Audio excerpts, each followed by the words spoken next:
శ్రీమహాగణాధిపతయే నమః. ఓం గురుభ్యో నమః. ఓం శ్రీమాత్రే నమః.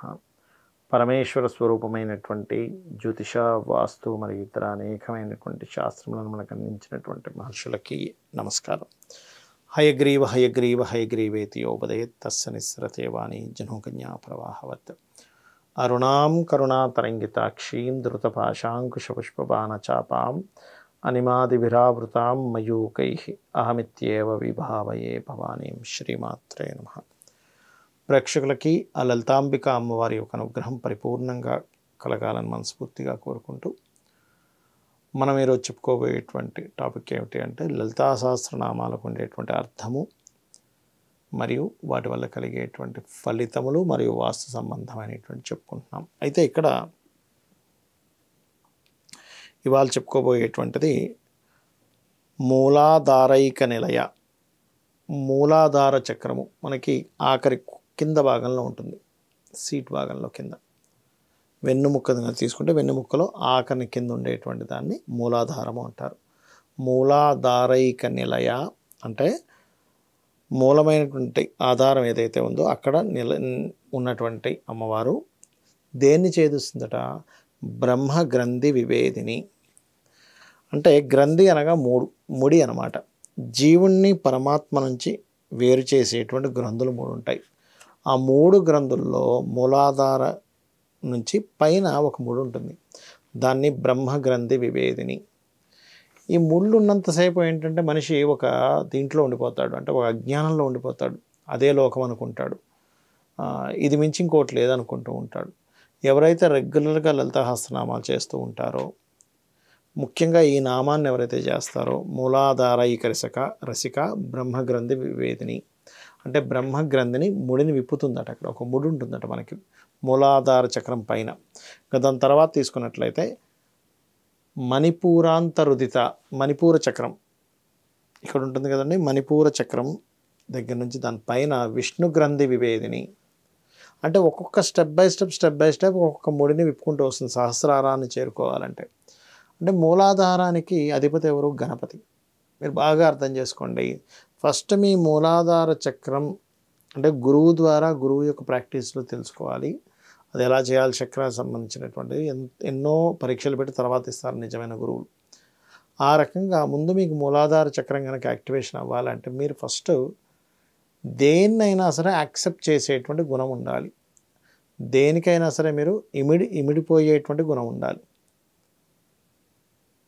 అలా ఉన్నప్పుడు మీకు దేనిలో ఆటంకం కలగదు. మూలాధారైక నిలయ బ్రహ్మగ్రంథి విభేదిని మణిపూరాంతరుదిత విష్ణు గ్రంథి విభేదిని.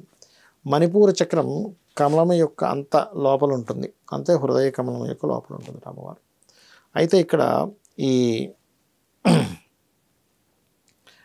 మణిపూర చక్రం పైన విష్ణు గ్రంథి విభేదిని, గ్రంథిని విభేదిస్తుంది, విడగొడుతుందట అమ్మవారు. దాని తర్వాత ఆజ్ఞాచక్రాంతరాలస్థ రుద్రగ్రంథి విభేదిని. ఆజ్ఞాచక్రం అంటే కనుబొమ్మల మధ్యన ఉంటుందండి ఈ ఆజ్ఞాచక్రం అనేటువంటిది.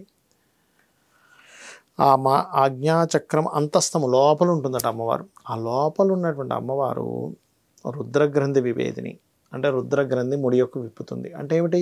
కిందన మూలాధారైక నిలయ బ్రహ్మగ్రంథి విభేదిని, మణిపూరాంతరుదిత విష్ణుగ్రంథి విభేదిని, ఆజ్ఞాచక్రాంతరాలస్థ రుద్రగ్రంథి విభేదిని. అంటే గ్రంథిని ఫస్ట్ ఉండేటువంటి మూలాధారంలో ఉంటూ అక్కడ మనకి ఏ గ్రంథిని విడగొడుతుంది? బ్రహ్మగ్రంథి, విష్ణుగ్రంథి, రుద్రగ్రంథి. అంటే బ్రహ్మ విష్ణు రుద్రుల యొక్క గ్రంథుల్ని విడగొట్టుకుంటూ పైకి వెళ్ళి దాని తర్వాత ఏం చెప్తున్నాడు? సహస్రారాంబుజారూఢ సుధాసారాభివర్షిణి అంటే సహస్రారంలో ఉండి అక్కడ సుధాసార వర్షాన్ని కురిపిస్తుంది. దీని అర్థం ఏమిటి అంటే మీకు నేను దేన్నైనా సరే యాక్సెప్టబుల్గా ఉంటాను అన్నప్పుడు మాత్రమే మూలాధారం నుంచి బయటికి వెళ్తుంది అమ్మవారు.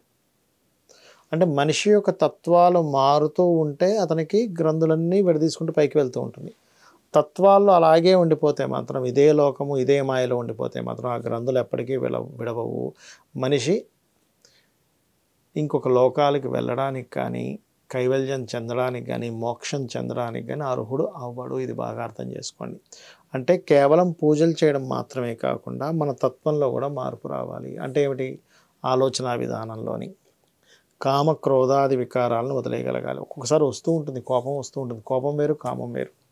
క్రోధం వేరు, కోపం వేరు. మీరు అనుకోవచ్చు అన్ని క్రోధాలు అనుకోకూడదండి. క్రోధం ఈజ్ డిఫరెంట్, కోపం ఈజ్ డిఫరెంట్. ఇది మీరు బాగా అర్థం చేసుకోండి. ఇలా గనక ఎవరైతే ఈ నామాలను రెగ్యులర్గా చేస్తూ ఉంటారో వాళ్ళకి గ్రంథి భేదన కూడా జరుగుతూ ఉంటుంది. వాళ్ళ ఆలోచన విధానంలో అన్నీ కూడా మార్పులు వస్తాయి. ఇంట్లో కూడా ఒక్కొక్కసారి ఈ నామం చేసుకోవడం వల్ల కలిగేటువంటిది ఏమిటి అంటే, గృహంలో ఒక్కోసారి సెన్సిటివ్ పాయింట్స్ అంటూ ఉంటారు. తెలియక సెన్సిటివ్ పాయింట్స్ మీద పిల్లర్స్ వచ్చేలాగా ఎవరైనా సరే గృహం కనుక నిర్మాణం చేస్తే ఏమవుతుంది అంటే, వాళ్ళకి పర్టికులర్గా ఆ యొక్క గృహ నిర్మాణంలో ఇబ్బంది రావడం వల్ల ఇబ్బంది పడుతూ ఉంటారు. అంటే ఏమిటి? ఈ యొక్క గృహ నిర్మాణంలో సెన్సిటివ్ పాయింట్స్ పాడైతే ఈ నామాల వల్ల ఆ సెన్సిటివ్ పాయింట్స్ నుంచి వచ్చేటువంటి నెగిటివ్ ఎఫెక్ట్ అనేది కూడా తగ్గుతుంది. శ్రీమాత్రే నమః.